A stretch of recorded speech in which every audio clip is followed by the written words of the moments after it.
Hola, tengo 68 años y vivo en Guadalajara.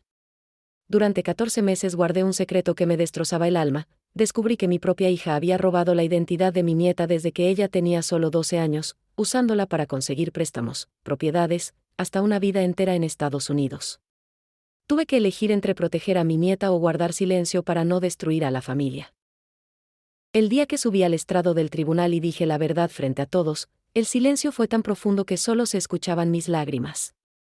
Denuncié a mi propia hija, la que yo crié, porque aprendí que el verdadero amor a veces significa hacer lo correcto aunque duela hasta el fondo del corazón. Comparto mi historia porque hay otras abuelas, otras madres que quizás están pasando por algo similar y necesitan saber que no están solas. Si mi testimonio te conmueve, déjame tu comentario, dale like y suscríbete. Tu apoyo significa más de lo que imaginas. Me llamo Rosa María Hernández, tengo 68 años, y vivo en Guadalajara desde que nací. Durante toda mi vida, me conocieron como la señora de los tamales de tamarindo, la que nunca faltaba a misa en San Juan de Dios, la abuela que criaba a su nieta con todo el amor del mundo. Pero hoy necesito contarles algo que guardé en mi corazón durante 14 meses, algo que casi me mata de tristeza pero que también me enseñó qué significa realmente amar a alguien. ¿Alguna vez han descubierto que la persona en quien más confiaban les mintió durante años?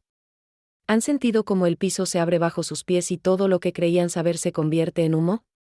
Eso me pasó a mí una tarde de mayo, cuando buscaba el acta de nacimiento de mi nieta Lupita para un trámite de la escuela. Ese día hacía un calor insoportable. El ventilador del techo apenas movía el aire caliente de mi recámara mientras yo revisaba el armario viejo que heredé de mi mamá. Entre las sábanas que olían a lavanda y las cobijas guardadas para el invierno, encontré una caja de zapatos que no recordaba haber puesto ahí. Estaba llena de polvo, como si alguien la hubiera escondido hace mucho tiempo y se hubiera olvidado de ella. Cuando la abrí, mis manos comenzaron a temblar. Adentro había papeles, muchos papeles.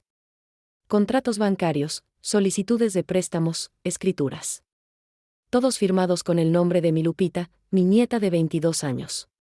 Pero las fechas no tenían sentido. Algunos documentos eran de cuando ella apenas tenía 12 años. ¿Cómo podía una niña de 12 años firmar un préstamo? Me senté en el piso de mi cuarto, con esos papeles entre las manos, y lloré. Desde la cocina llegaba el olor del ponche de canela que estaba preparando, ese ponche que siempre hacía cuando la familia venía de visita. Pero en ese momento, el olor dulce de la canela se mezcló con un sabor amargo en mi boca, el sabor de la traición. ¿Saben por qué esta traición me dolió tanto? Porque yo crié a Lupita desde que nació. Mi hija Patricia, su mamá, tenía apenas 23 años cuando quedó embarazada. Me dijo que no podía cuidar de la bebé sola, que necesitaba trabajar, que necesitaba mi ayuda. Y yo, como toda madre que ama a sus hijos, le dije que sí. Déjamela a mí, le dije. Yo la cuido mientras tú te organizas. Pero los meses se convirtieron en años, y Patricia nunca regresó por su hija. Lupita me llamaba mamá, aunque yo le enseñé a decirme abuela. Fue mi responsabilidad llevarla a su primer día de escuela, curarle las rodillas cuando se caía jugando en el parque, enseñarle a hacer tortillas a mano en las mañanas frías. Cada noche, antes de dormir, rezábamos juntas el rosario, y yo le pedía a la Virgen de Guadalupe que cuidara de mi nieta. Entonces, ¿cómo era posible que alguien estuviera usando su nombre para firmar documentos desde que era apenas una niña? Mi corazón lo sabía, aunque mi mente no quería aceptarlo. Solo había una persona que tenía acceso a todos los papeles de Lupita, una persona en quien yo confiaba ciegamente porque era mi propia sangre. Esa noche no pude dormir. Me quedé en la cocina hasta que amaneció, bebiendo café de olla y mirando esos documentos una y otra vez, como si esperara que las letras cambiaran y me dijeran que todo era un error.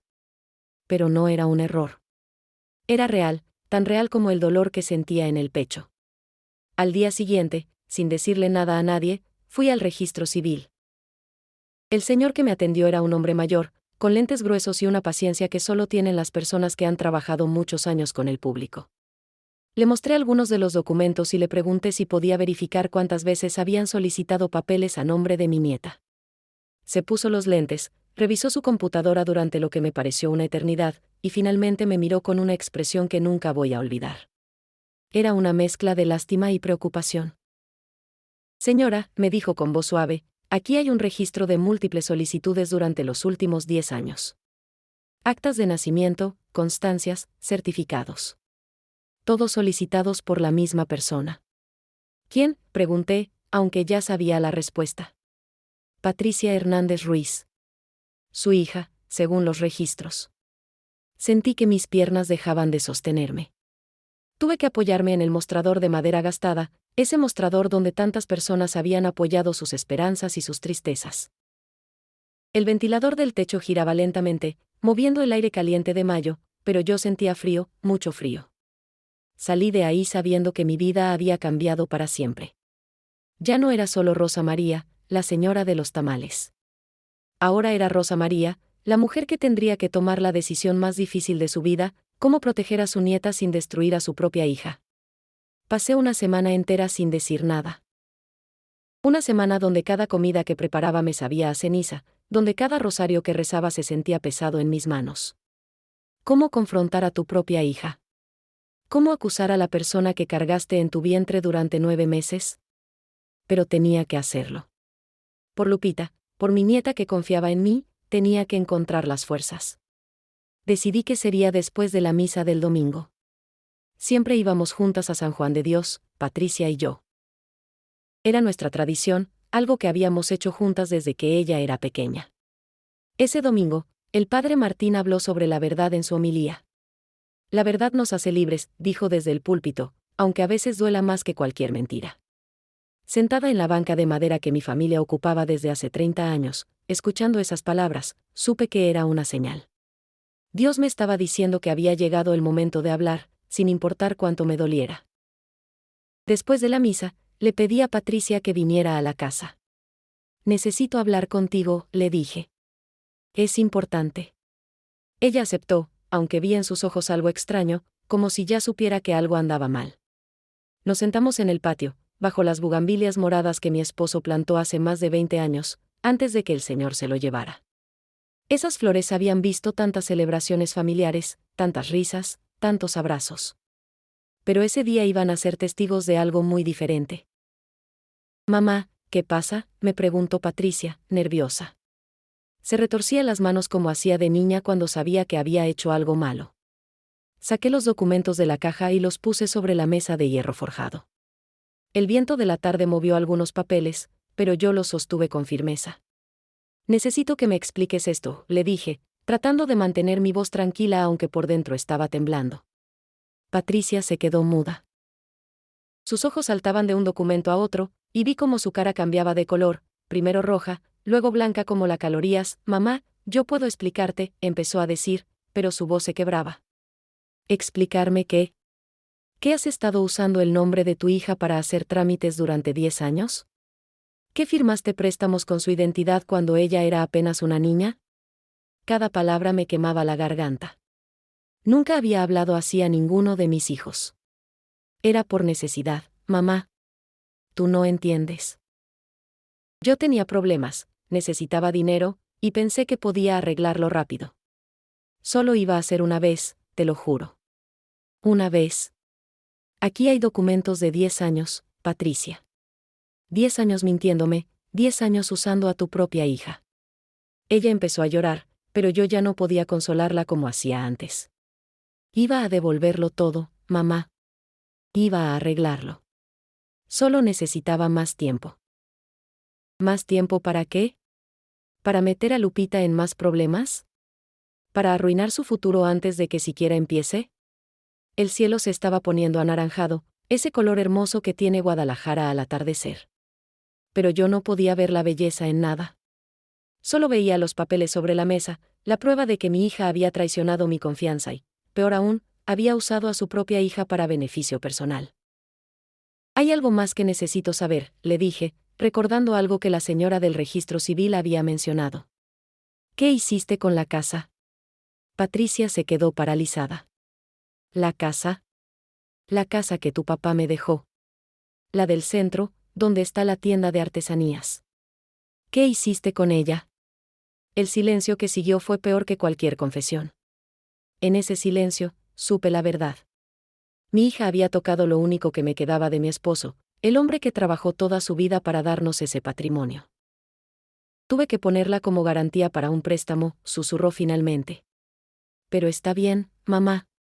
Está a tu nombre todavía. Solo fue una garantía. Me levanté de la silla. Mis piernas temblaban, pero tenía que alejarme antes de decir algo de lo que me arrepintiera. Vete de mi casa, Patricia. Necesito pensar. Mamá, por favor, podemos arreglarlo en familia. No necesitamos que nadie más sepa. Ahí estaba, el argumento que sabía que vendría. En nuestra familia, en nuestra cultura, los problemas se resuelven en casa. No se ventilan afuera. No se involucra a extraños. Pero, ¿y si el problema era tan grande que ya no podía resolverse en silencio? Por ahora, solo vete. Necesito estar sola. Cuando Patricia se fue, me quedé en el patio hasta que oscureció completamente. Las estrellas empezaron a aparecer una por una en el cielo de Guadalajara, y yo me pregunté cómo había llegado a este punto. ¿En qué momento mi familia, que siempre fue mi orgullo y mi alegría, se había convertido en esta fuente de dolor? Entré a la casa y encontré a Lupita en la cocina, haciendo su tarea de la universidad. Estudiaba enfermería, mi nieta hermosa que soñaba con ayudar a la gente. La miré y supe que tenía que protegerla, sin importar el costo. Porque ella era inocente en todo esto. Ella era la víctima. Abuela, ¿estás bien?, me preguntó, alzando la vista de sus libros. ¿Te ves triste? Estoy bien, mi amor. Solo cansada. No era el momento de decirle la verdad.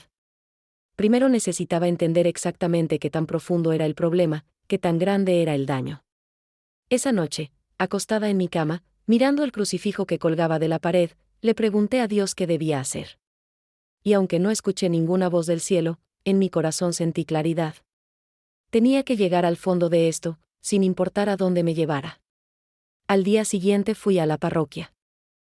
No para misa, sino para buscar a la licenciada Méndez, una abogada joven que ofrecía asesoría legal gratuita para los miembros de la comunidad los lunes por la tarde. Nunca pensé que yo necesitaría una abogada, pero ahí estaba, sentada en una silla de plástico en el salón parroquial, esperando mi turno como si fuera cualquier otra persona con problemas legales. La licenciada Méndez era una mujer de unos 30 años, con lentes modernos y una sonrisa amable que me hizo sentir menos avergonzada de estar ahí. Señora Rosa María, me dijo cuando finalmente me tocó pasar, cuénteme qué la trae por aquí. Y yo le conté todo. Le mostré los documentos que había encontrado, le hablé de mis sospechas sobre la casa, le conté sobre el confrontamiento con Patricia. Mientras hablaba, ella tomaba notas en una libreta, asintiendo de vez en cuando, sin juzgarme. Señora, esto es más grave de lo que usted piensa, me dijo cuando terminé. No es solo un asunto familiar. Esto es fraude de identidad, y afecta el futuro de su nieta. Necesitamos investigar más para saber exactamente con qué estamos tratando. Pero, licenciada, ella es mi hija. ¿Cómo voy a denunciar a mi propia hija? La licenciada se quitó los lentes y me miró directo a los ojos. Señora Rosa María, entiendo que es difícil. Pero piense en Lupita.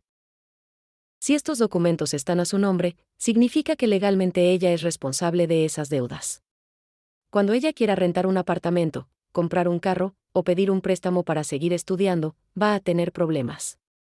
Su hija usó la identidad de Lupita, y eso tiene consecuencias serias. Sus palabras cayeron sobre mí como agua fría. Yo había estado tan enfocada en la traición, en el dolor de que mi hija me mintiera, que no había pensado completamente en lo que esto significaba para el futuro de Lupita. Mi nieta, que trabajaba tan duro en la universidad, que soñaba con ser enfermera, podría ver su vida arruinada por algo que ella ni siquiera sabía que existía. ¿Qué debo hacer?, pregunté, sintiendo que las lágrimas empezaban a brotar de nuevo. Primero, necesitamos reunir toda la información posible. Vaya al banco donde se hicieron estos préstamos, pida copias de todos los documentos. Necesito que me traiga todo lo que pueda encontrar. También debemos ir al registro público para verificar lo de la casa.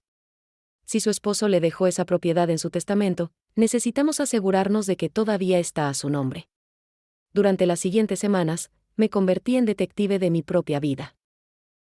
Iba de oficina en oficina, de banco en banco, pidiendo información, llenando formularios, esperando en filas interminables. Cada documento que recibía era como una puñalada más en el corazón. Patricia había sido muy activa. Había préstamos en 3 bancos diferentes, todos usando el nombre de Lupita. Había abierto cuentas, solicitado tarjetas de crédito, incluso había usado la identidad de mi nieta para pedir un crédito automotriz. Un día, en el registro público de la propiedad, descubrí algo que me dejó sin aire. La casa de mi esposo, nuestra casa, la que él compró con el sudor de 30 años de trabajo como carpintero, ya no estaba completamente a mi nombre. Patricia había logrado que yo firmara una escritura cuando mi esposo apenas había fallecido, cuando yo estaba tan sumida en el dolor que firmaba cualquier papel que me ponían enfrente sin leer. La escritura le daba a ella control sobre la propiedad. ¿Cómo pude ser tan tonta?, me preguntaba mientras salía de esa oficina. Pero la funcionaria que me había atendido, una señora mayor como yo, me detuvo en la puerta. No se culpe, señora. Yo veo esto seguido. Los estafadores siempre aprovechan los momentos de debilidad, y no hay momento más débil que cuando perdemos a alguien que amamos. Sus palabras me consolaron un poco, pero no quitaban el dolor ni la rabia que sentía. Patricia había esperado el momento perfecto para aprovecharse de mí, cuando yo estaba vulnerable, cuando apenas podía levantarme de la cama cada mañana porque extrañaba tanto a mi esposo que sentía que me faltaba el aire. La licenciada Méndez revisó todos los documentos que había reunido. Señora Rosa María, tenemos suficiente evidencia para iniciar un proceso legal. Pero necesito que entienda algo, esto va a ser público. Habrá audiencias, tal vez llegue a los periódicos locales. Su familia va a saberlo, sus vecinos van a hablar. ¿Está lista para eso? ¿Estaba lista? No lo sabía. En mi barrio, en mi círculo, la familia era sagrada. No se traicionaba a la familia, no se exponían los problemas familiares.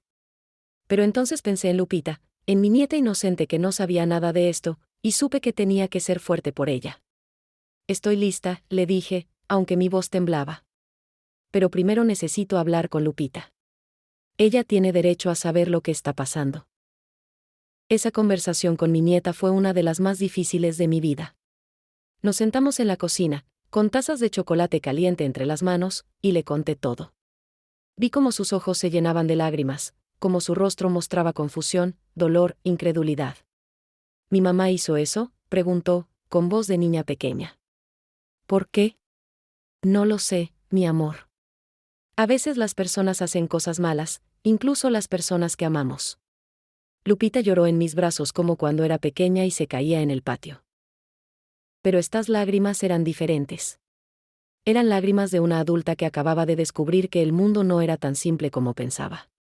La investigación nos llevó por caminos que nunca imaginé recorrer. La licenciada Méndez contrató a un investigador privado, pagado con fondos de una organización que ayudaba a víctimas de fraude familiar. Era un señor serio, de unos 50 años, que había trabajado muchos años en la policía. Una tarde, me llamó a su oficina. Cuando llegué, tenía sobre el escritorio un folder grueso lleno de papeles y fotografías.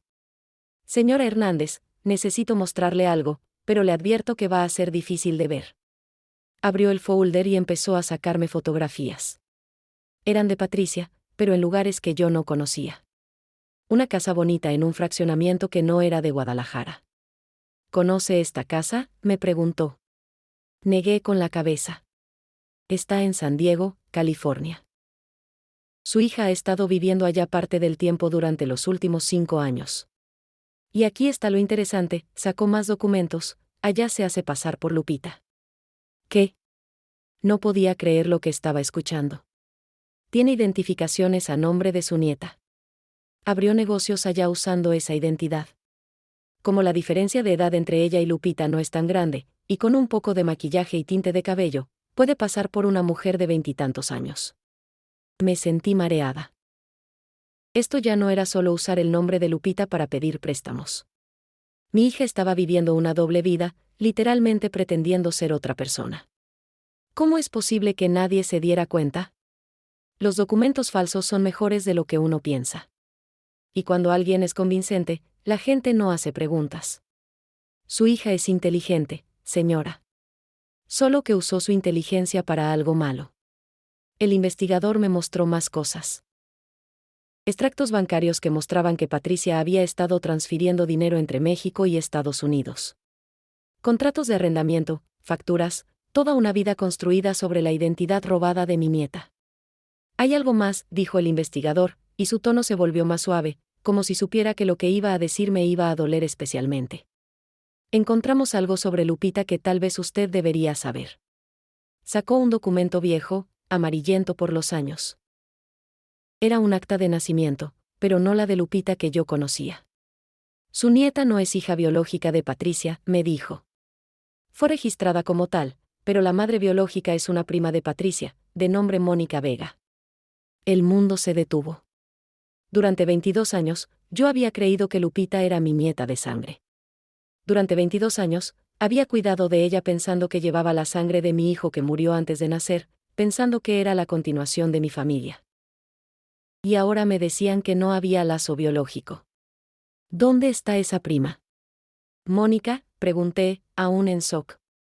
No lo sabemos con certeza. Pero según los registros, ella tuvo problemas económicos graves hace 22 años y le pidió a Patricia que registrara a la bebé como suya. Patricia aceptó, posiblemente viendo una oportunidad para eventualmente usar la identidad de la niña. Salí de esa oficina caminando como zombi. El sol de la tarde me pegaba en la cara, la gente pasaba riendo y hablando, los vendedores ambulantes gritaban sus ofertas, pero yo no escuchaba nada. Solo podía pensar en Lupita, en mi nieta que no era mi nieta de sangre. Pero entonces, mientras caminaba por las calles de mi barrio, pasando por la iglesia donde la había bautizado, por la escuela donde la había llevado su primer día de clases, por la panadería donde comprábamos pan dulce cada domingo, me di cuenta de algo. ¿Qué importaba la sangre? Yo había sido quien limpió sus rodillas cuando se caía. Yo había sido quien se desvelaba cuando tenía fiebre. Yo había sido quien la enseñó a rezar, a cocinar, a ser una buena persona. El amor verdadero no necesita sangre para existir. Esa noche, cuando Lupita llegó de la universidad, la abracé más fuerte que nunca. Ella se sorprendió. Abuela, ¿qué pasa? Nada, mi amor. Solo quiero que sepas que te amo más que a nada en este mundo. Eres mi nieta, y nada va a cambiar eso. Ella me abrazó de vuelta, sin saber por qué yo estaba siendo tan emocional. Y decidí que el secreto de su verdadero origen podía esperar. Por ahora, lo importante era protegerla del daño que Patricia había causado. La licenciada Méndez presentó toda la evidencia ante el juez. Solicitó que se anularan todos los documentos fraudulentos, que se restaurara la propiedad a mi nombre completo, y que Lupita quedara legalmente libre de todas las deudas que Patricia había contraído en su nombre. También pedimos una orden de alejamiento temporal mientras se resolvía el caso. Las citaciones fueron enviadas. Patricia recibiría una notificación para presentarse ante el tribunal. Mi hijo del medio, Jorge, también fue llamado como testigo porque la licenciada había descubierto que él sabía algo de la situación, aunque no toda la verdad. Los días antes de la primera audiencia fueron terribles. El teléfono no dejaba de sonar. Tíos, primos, amigos de la familia, todos llamando para preguntarme si era cierto que estaba demandando a mi propia hija. Rosa María, piénsalo bien, me decían. La familia es lo primero. Esto se puede resolver en casa. Pero ya no podía resolverse en casa. El daño era demasiado grande, las mentiras demasiado profundas. Y sobre todo, Lupita merecía justicia. Ella merecía poder vivir su vida sin cargar con deudas que no eran suyas, sin tener su nombre manchado por las acciones de su madre. Los días previos a la audiencia fueron los más largos de mi vida. Cada mañana me despertaba con un nudo en el estómago, preguntándome si estaba haciendo lo correcto. ¿Cómo había llegado a este punto? ¿Cómo era posible que yo, Rosa María Hernández, que siempre puse la familia por encima de todo, estuviera a punto de testificar contra mi propia hija en un tribunal? Las noches eran peores.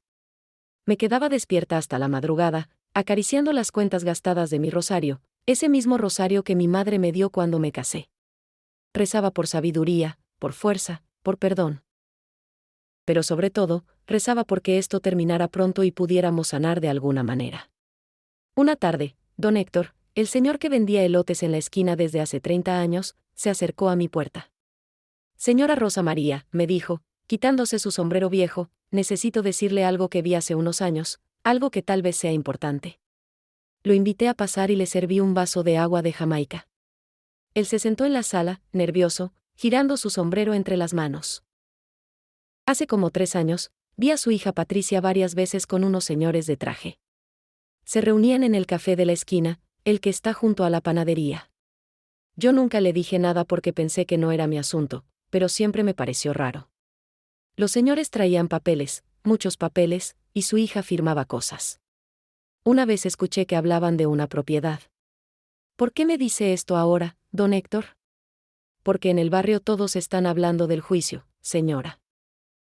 Y muchos la están juzgando a usted, diciendo que está siendo dura con su hija. Pero yo quería que supiera que yo vi cosas extrañas. No me parece que usted esté equivocada en buscar la verdad. Sus palabras me dieron un poco de consuelo. Al menos alguien en el vecindario entendía que esto no era simplemente yo siendo cruel con mi hija. Había razones reales, evidencia concreta de que algo muy malo había estado pasando. La licenciada Méndez me llamó 2 días antes de la audiencia. Señora Rosa María, necesito prepararla para lo que va a pasar. El abogado de Patricia va a intentar pintarla como una madre cruel que está abandonando a su hija. Van a decir que esto podría resolverse en familia, que usted está haciendo esto por venganza o por dinero. Necesito que se mantenga firme, que recuerde por qué estamos haciendo esto. Lo sé, licenciada. Estoy lista. Pero la verdad es que no estaba segura de estar lista. ¿Cómo podía uno estar listo para algo así? Esa noche, miré las fotografías familiares que colgaban en las paredes de mi casa. Patricia de bebé, Patricia en su primera comunión, Patricia el día de su graduación de la preparatoria. En todas esas fotos, ella sonreía, parecía feliz, parecía una buena hija. ¿En qué momento todo cambió? ¿O siempre había sido así y yo estaba demasiado ciega para verlo? Mi hijo Jorge vino a visitarme la noche antes de la audiencia. Traía los ojos rojos, como si hubiera estado llorando. Mamá, necesito hablar contigo. Nos sentamos en la cocina, ese lugar donde habíamos compartido miles de comidas, miles de conversaciones. Le serví café y esperé a que hablara. Yo sabía algunas cosas, confesó finalmente, sin poder mirarme a los ojos. No todo, pero sabía que Patricia estaba usando el nombre de Lupita para algunas cosas. Ella me dijo que era solo para ayudar a la familia, que tú estabas mayor y que alguien necesitaba manejar las finanzas. Me convenció de que estaba protegiendo tus intereses. Sentí una mezcla de tristeza y decepción. ¿Y nunca pensaste en decirme? ¿En preguntarme si yo estaba de acuerdo? Lo siento, mamá. Debí hacerlo. Pero Patricia puede ser muy convincente. Siempre ha tenido esa habilidad de hacer que las cosas malas parezcan buenas, de hacer que creas que estás haciendo lo correcto cuando en realidad estás cometiendo un error. ¿Vas a testificar mañana? Sí, mamá. Voy a decir la verdad. Toda la verdad. Ya no puedo seguir protegiendo a Patricia. Lo que hizo estuvo mal, y Lupita no merece sufrir por eso. Después de que Jorge se fue, me quedé sola en la cocina, mirando por la ventana hacia el patio donde las bugambilias seguían floreciendo, indiferentes al drama humano que se desarrollaba bajo su sombra. La luna llena iluminaba las flores, haciéndolas brillar con un tono plateado. Pensé en mi esposo, en cómo él siempre supo manejar estas situaciones familiares difíciles. Él tenía una sabiduría natural, una forma de ver las cosas con claridad incluso cuando todo parecía confuso. ¿Qué harías tú en mi lugar?, le pregunté al cielo, como si él pudiera escucharme desde donde estuviera. ¿Te decepcionaría ver lo que estoy haciendo? Pero en mi corazón, sabía la respuesta. Mi esposo siempre puso la justicia por encima de todo, incluso cuando dolía. Él me habría apoyado en esta decisión, habría entendido que a veces amar significa tomar decisiones difíciles. Esa noche me acosté temprano porque sabía que necesitaba descansar para el día siguiente. Pero el sueño no llegó fácilmente. Me quedé mirando el techo, escuchando los sonidos nocturnos del barrio, los perros ladrando a lo lejos, el ruido ocasional de un carro pasando, la música que venía de alguna fiesta lejana.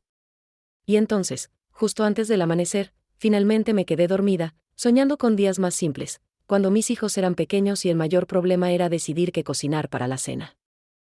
Soñé con mi esposo, con su sonrisa amable, con su voz diciéndome que todo iba a estar bien. Y cuando desperté con los primeros rayos del sol, sentí una paz extraña. No era felicidad, pero tampoco era el terror que había sentido días atrás. Era aceptación. Aceptación de que este era el camino que tenía que tomar.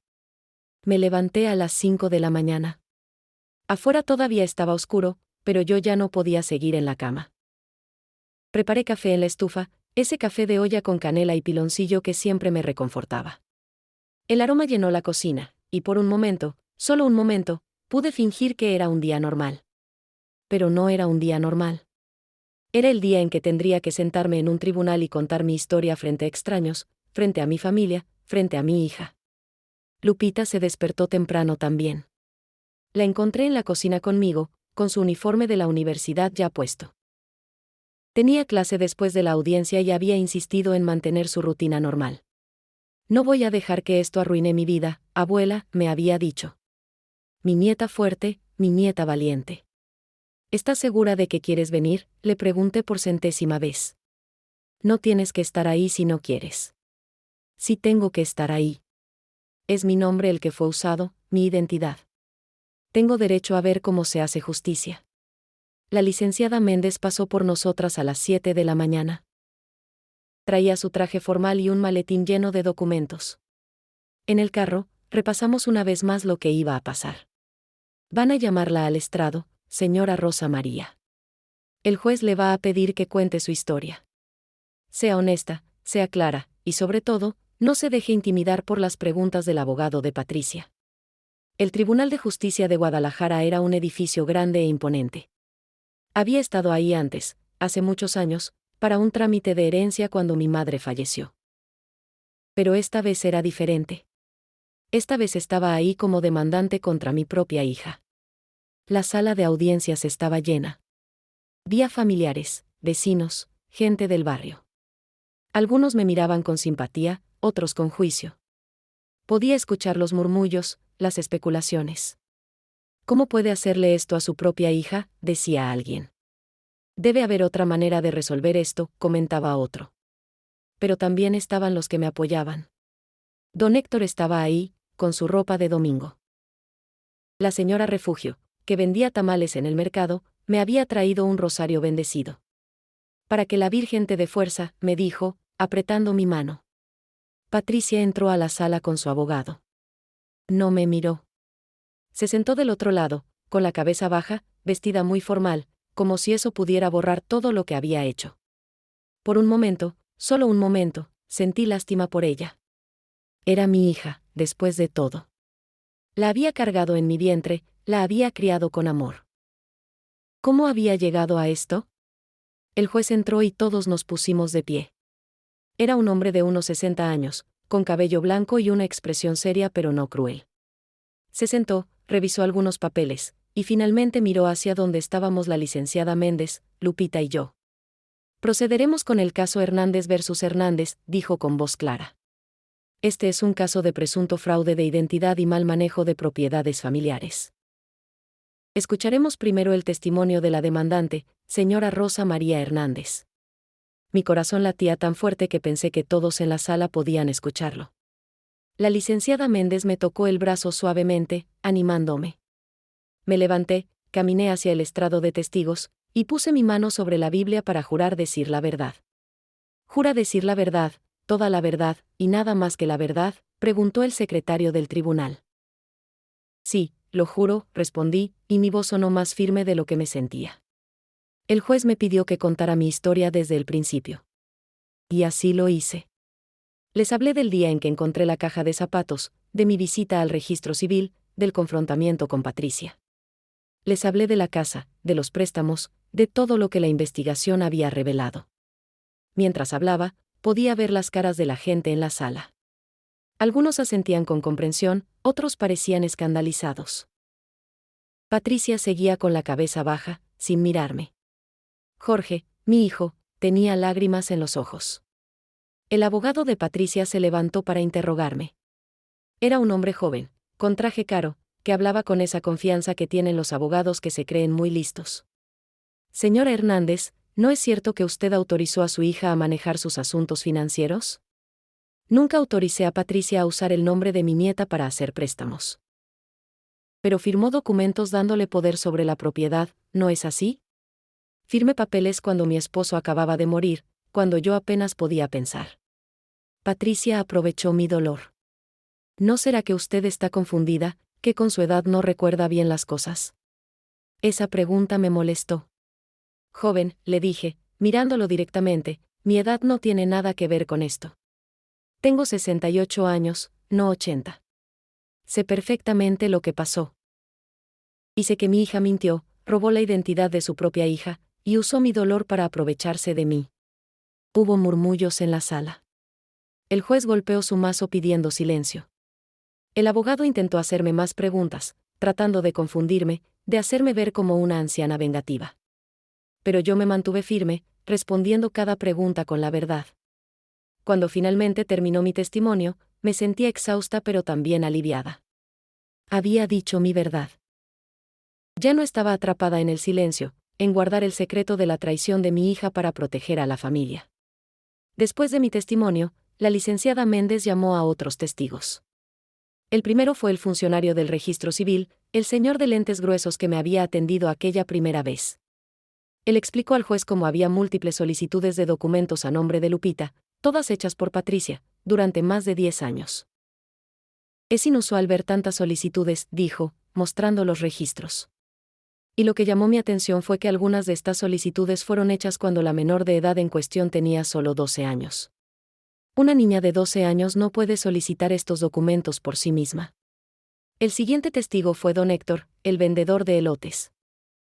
Con su sombrero en las manos y nervioso pero decidido, contó al juez lo que había visto, las reuniones de Patricia con hombres de negocios, los papeles, las conversaciones sobre propiedades. Yo trabajo en esa esquina desde hace 30 años, señor juez, dijo don Héctor. Conozco a todos en el barrio. Y algo en esas reuniones no me parecía bien. La señora Patricia siempre parecía estar vendiendo algo que no era suyo. Luego vino el testimonio más doloroso para mí, el de mi hijo Jorge. Él subió al estrado con lágrimas en los ojos, temblando. Le costó trabajo hablar al principio, pero finalmente encontró su voz. Mi hermana Patricia me convenció de que estaba cuidando de los intereses de mi mamá, confesó.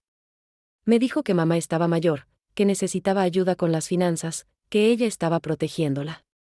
Yo le creí porque es mi hermana, porque siempre fue la más inteligente de nosotros, la que sabía manejar dinero. Cuando se dio cuenta de que algo estaba mal, preguntó la licenciada Méndez. Cuando vi los documentos que ella estaba usando. No era solo ayudar a mamá. Estaba usando el nombre de Lupita, estaba moviendo propiedades. Le pregunté directamente, y ella me juró que todo estaba bajo control, que lo iba a arreglar. Pero nunca lo arregló. Solo siguió mintiendo. El abogado de Patricia intentó desacreditar a Jorge, diciendo que él también era culpable por no decir nada. Pero el juez intervino. El testigo ya admitió su error. Está aquí para rectificar y decir la verdad. Eso habla de su carácter. Después vino el testimonio del investigador privado. Con toda su experiencia profesional, presentó evidencia fotográfica, documentos bancarios, registros de viajes. Mostró cómo Patricia había estado viviendo en San Diego usando la identidad de Lupita, cómo había establecido negocios allá, cómo había creado toda una vida falsa. En mis 20 años como investigador, dijo, he visto muchos casos de fraude de identidad. Pero raramente veo algo tan elaborado y tan cruel como esto. La demandada no solo usó el nombre de su hija para beneficio financiero, sino que construyó una identidad completamente paralela. Finalmente, le tocó testificar a Lupita. Mi nieta, mi hermosa nieta de 22 años, subió al estrado con dignidad. Traía su uniforme de la Universidad de Enfermería, y su cabello recogido en una cola de caballo. Se veía tan joven, tan vulnerable, pero también tan fuerte. Cuéntenos cómo descubrió que su identidad había sido usada, le pidió la licenciada Méndez. Fue hace 6 meses, comenzó Lupita, con voz clara aunque podía notar que estaba nerviosa. Intenté solicitar un préstamo estudiantil para poder comprar los libros y el equipo que necesito para mis prácticas en el hospital. Me dijeron que no podía porque tenía deudas pendientes. Yo no entendía de qué hablaban.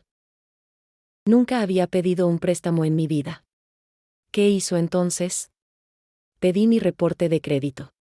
Y ahí vi todo. Préstamos que nunca pedí, tarjetas de crédito que nunca solicité, deudas de miles de pesos. Mi nombre estaba arruinado antes de que yo siquiera pudiera empezar mi vida adulta.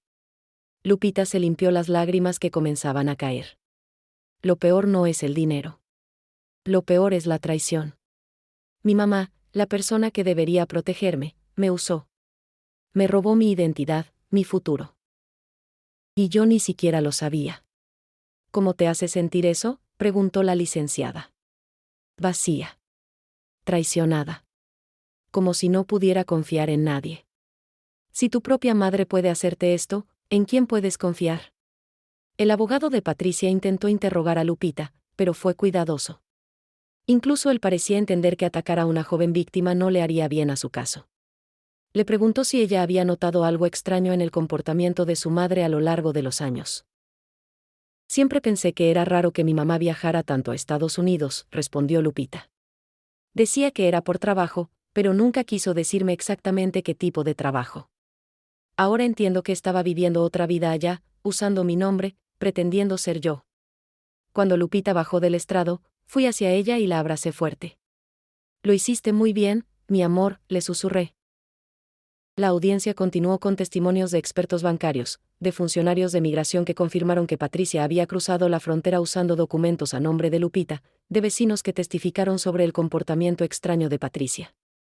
Cada testimonio era una pieza más del rompecabezas, cada uno mostraba una cara diferente del engaño que Patricia había construido durante años. Era abrumador ver la magnitud de todo, entender cuánto tiempo y esfuerzo mi hija había dedicado a esta mentira elaborada.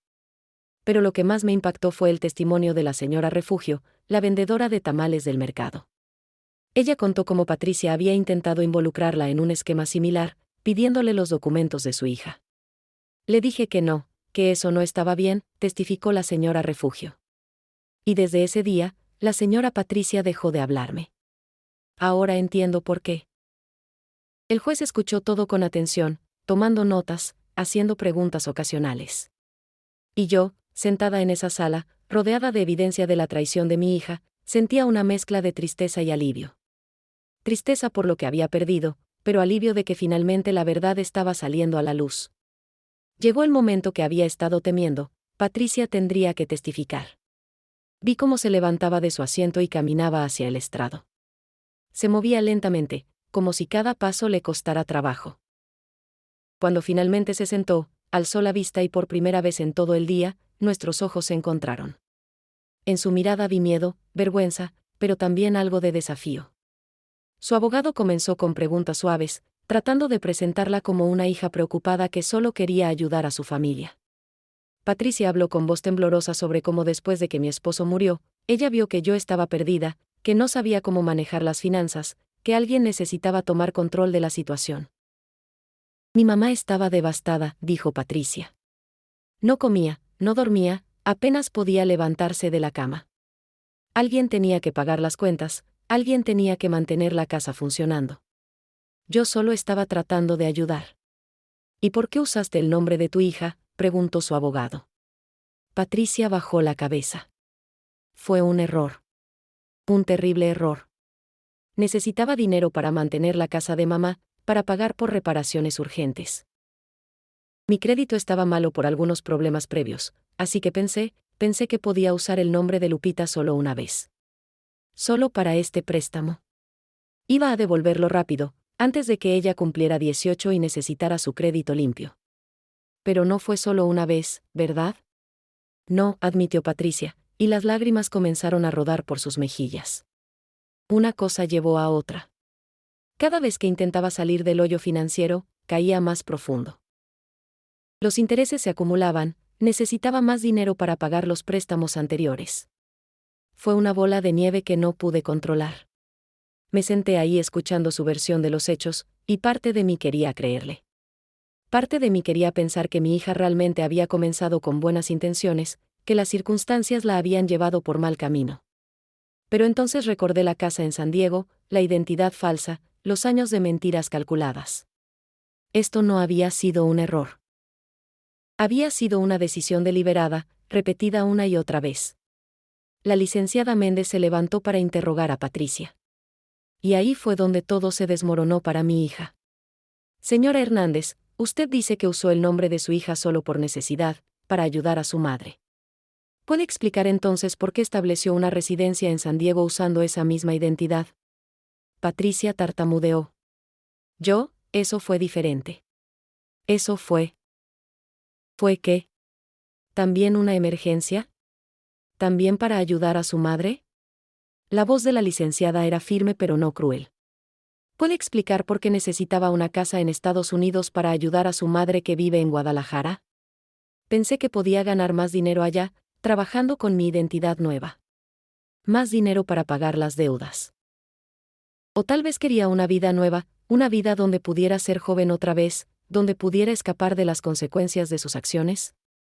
Patricia no respondió. Solo lloraba, con la cara entre las manos. Y yo, su madre, no sabía si sentir lástima o rabia. Probablemente ambas cosas. La licenciada continuó, pregunta tras pregunta, deshaciendo cada excusa de Patricia.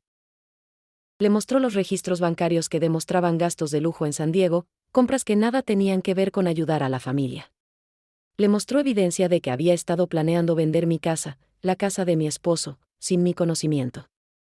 ¿Esto también era para ayudar a su madre?, preguntó la licenciada, mostrando un contrato de venta preliminar. ¿Vender la única propiedad que le quedaba a su madre, la casa donde ella ha vivido por 30 años? Yo no iba a venderla realmente, Patricia intentó defenderse. Solo estaba explorando opciones. La casa necesita reparaciones costosas. Pensé que tal vez sería mejor venderla y comprar algo más pequeño, más fácil de mantener para mamá. ¿Sin preguntarle a ella? ¿Sin su conocimiento o consentimiento?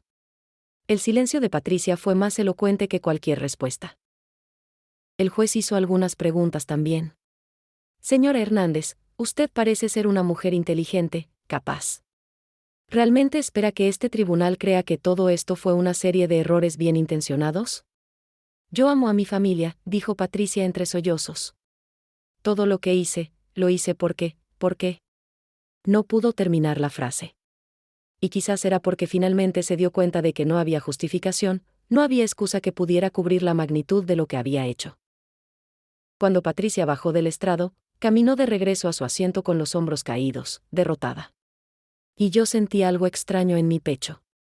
No era satisfacción por verla así. Era tristeza, una tristeza profunda por la hija que había perdido, o tal vez por la hija que nunca realmente tuve. El juez declaró un receso.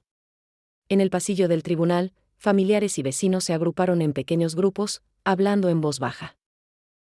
Algunos se acercaron a abrazarme, otros simplemente me miraban desde lejos, sin saber qué decir. Lupita no se separó de mi lado, mi nieta valiente que había tenido que escuchar cómo su propia madre admitía haberla usado sin remordimiento durante años.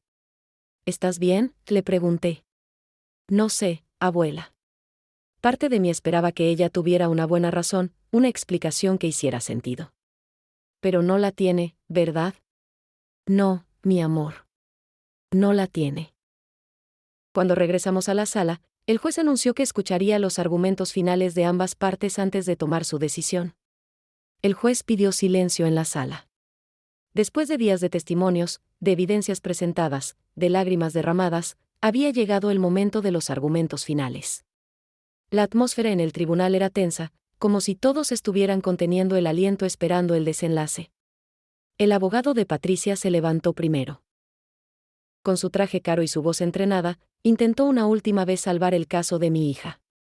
Habló de familias rotas, de cómo los problemas internos deberían resolverse en privado, de cómo este juicio solo traería más dolor para todos. Pintó a Patricia como una mujer desesperada que cometió errores pero que no era una criminal, solo alguien que tomó malas decisiones bajo presión. Señor juez, dijo el abogado, esta es una familia que necesita sanación, no más división. La señora Patricia Hernández admite sus errores. Está dispuesta a trabajar para reparar el daño. Pero encarcelarla, castigarla públicamente, solo destruirá completamente esta familia que ya está tan lastimada. Cuando le tocó hablar a la licenciada Méndez, se levantó con toda su documentación organizada. Pero antes de hablar de leyes y evidencias, hizo algo inesperado. Me miró directamente y me pidió permiso con un gesto. Yo asentí, sin saber qué iba a decir. Señor juez, comenzó, durante este proceso, he llegado a conocer a la señora Rosa María Hernández. Es una mujer que ha trabajado toda su vida, que crió a sus hijos sola después de que su esposo falleciera, que tomó bajo su cuidado a su nieta sin pensar dos veces. Es una mujer de fe, de comunidad, de familia. Y por eso mismo, lo que estamos haciendo aquí hoy le ha costado más de lo que cualquiera de nosotros puede imaginar. La sala estaba completamente silenciosa. Esta no es una mujer vengativa buscando destruir a su hija. Esta es una abuela que tuvo que elegir entre seguir viviendo en una mentira cómoda o proteger a su nieta de un futuro arruinado. Y esa decisión, esa valentía de decir la verdad incluso cuando duele terriblemente, merece nuestro respeto. Luego, la licenciada presentó cada pieza de evidencia metódicamente. Los contratos fraudulentos, los registros bancarios, la casa en San Diego, todo. Este no fue un error de juicio, señor juez. Fue un fraude sistemático ejecutado durante más de una década. La demandada no solo robó dinero, robó la identidad de su propia hija, robó años de tranquilidad a su madre, robó la posibilidad de confianza en esta familia. Cuando terminó, el juez nos pidió a Lupita y a mí que nos acercáramos al estrado. Mi corazón latía tan fuerte que pensé que iba a desmayarme. Lupita tomó mi mano y caminamos juntas. El juez nos miró con ojos cansados pero comprensivos. Señora Hernández, este tribunal entiende que esta decisión de proceder legalmente contra su hija no fue fácil. Antes de dar mi veredicto, me gustaría escuchar directamente de usted, ¿qué es lo que espera que resulte de todo esto? Tomé aire profundo. Todas las miradas estaban sobre mí. Patricia, con lágrimas en el rostro, me miraba desde su asiento. Jorge, mi hijo, también lloraba. Los vecinos, la familia extendida, todos esperaban mis palabras. Señor juez, comencé, y mi voz temblaba pero era clara, yo no vine aquí buscando venganza contra mi hija. Vine buscando justicia para mi nieta. Lupita tiene toda una vida por delante. Quiere ser enfermera, quiere ayudar a la gente, quiere construir algo bueno. No puede hacer eso si su nombre está manchado con deudas que no son suyas, si su identidad ha sido robada. Hice una pausa, buscando las palabras correctas. También vine aquí porque entendí que el amor verdadero a veces significa hacer lo que duele. Hubiera sido más fácil quedarme callada, resolver esto en familia como todos me decían. Pero eso no hubiera protegido a Lupita. Eso solo hubiera protegido la mentira. ¿Y qué pide para su hija?, preguntó el juez. Esa pregunta me rompió el corazón. Miré a Patricia, a mi hija que había cometido tantos errores. Pido que se haga justicia, señor juez. Pido que todos los documentos fraudulentos sean anulados, que el nombre de mi nieta quede limpio, que mi casa permanezca siendo mía. Pero también pido... Mi voz se quebró, también pido que a mi hija se le dé la oportunidad de reparar el daño. No quiero verla en la cárcel. Quiero verla trabajar, devolver lo que tomó, aprender de sus errores. El juez asintió. Luego le pidió a Patricia que se acercara también. Mi hija se levantó temblorosa y se paró frente al juez, pero del otro lado de donde estábamos Lupita y yo.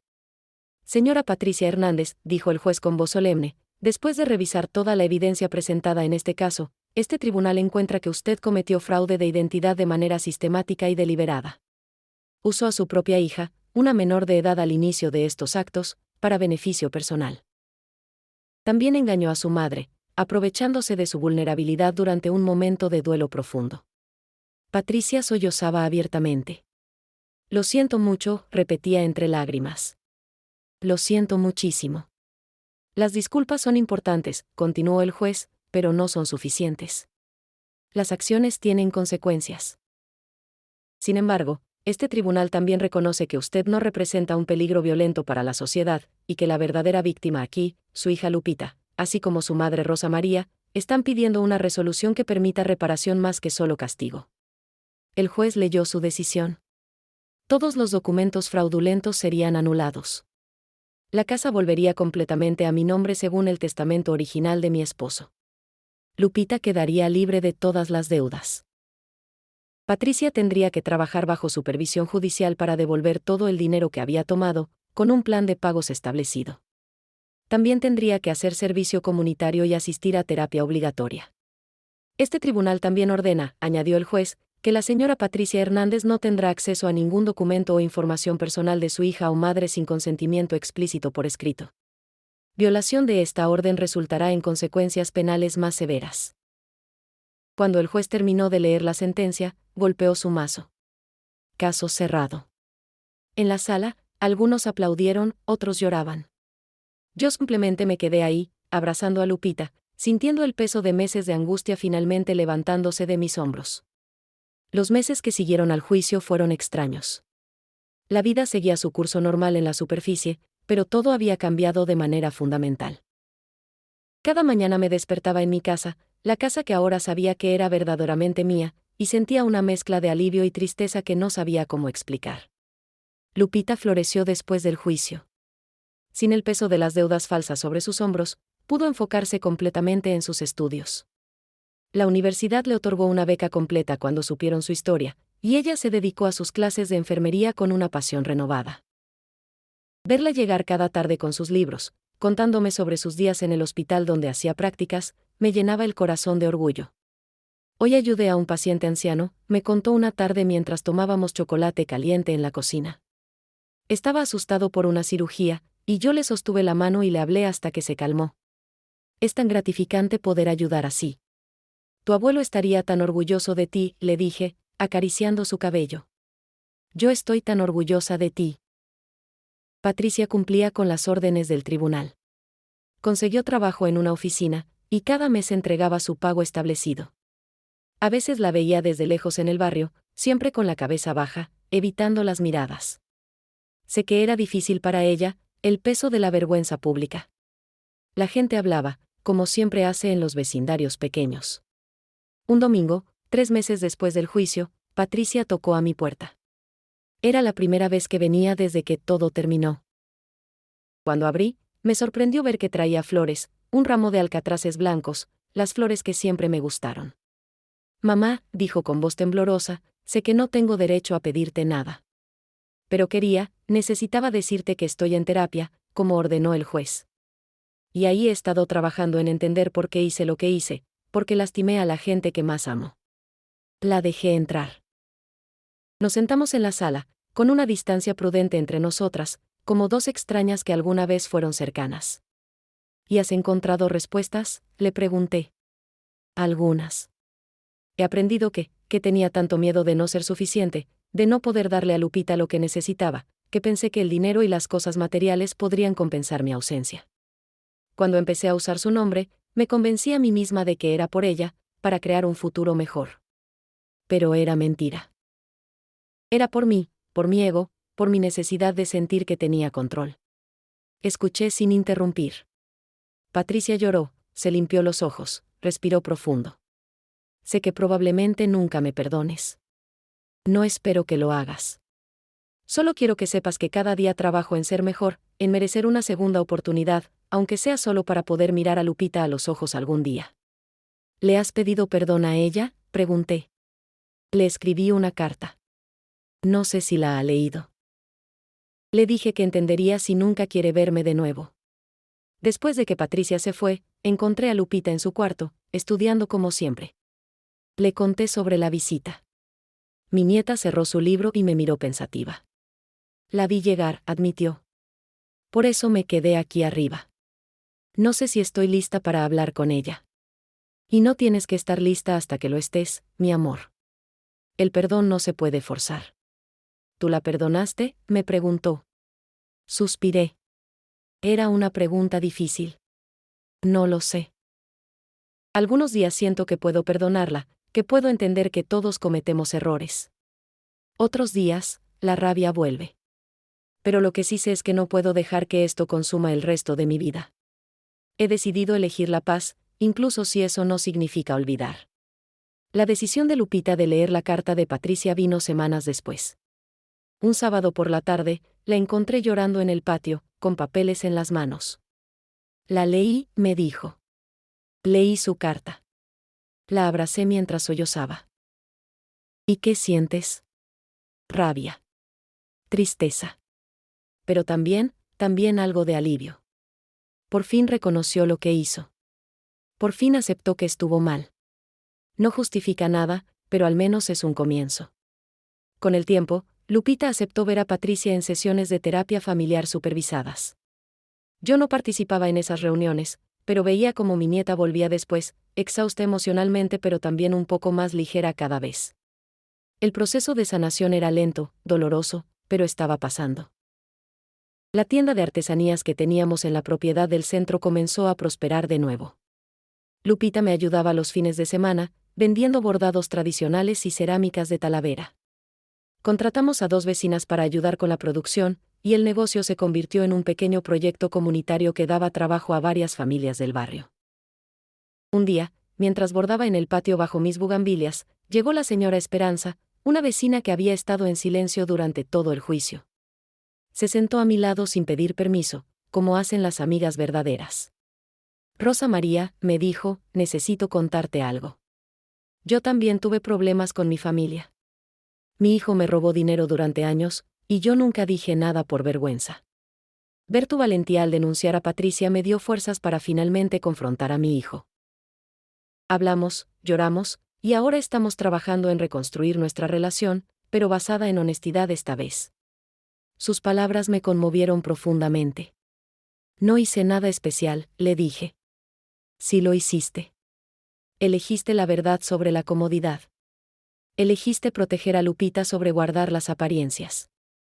Eso es muy valiente, y me enseñaste que no estoy sola, que otras mujeres también enfrentan estos problemas en silencio. Esa conversación me hizo entender algo importante. Mi historia, nuestro dolor familiar, no había sido en vano. Había inspirado a otras personas a buscar su propia verdad, a no aceptar el abuso silenciosamente, incluso cuando venía de dentro de la propia familia.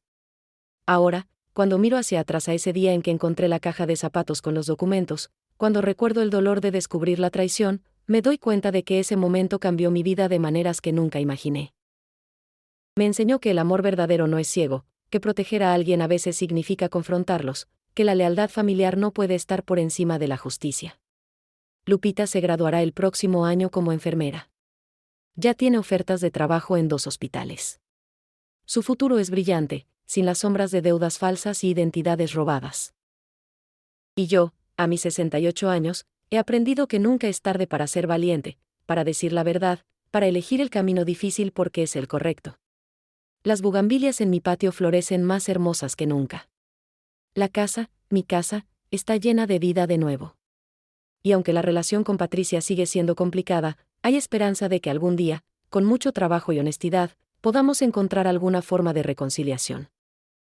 Porque al final, eso es lo que aprendí, la verdad duele, pero también libera. Y solo desde esa libertad, desde esa honestidad dolorosa, podemos comenzar a sanar de verdad.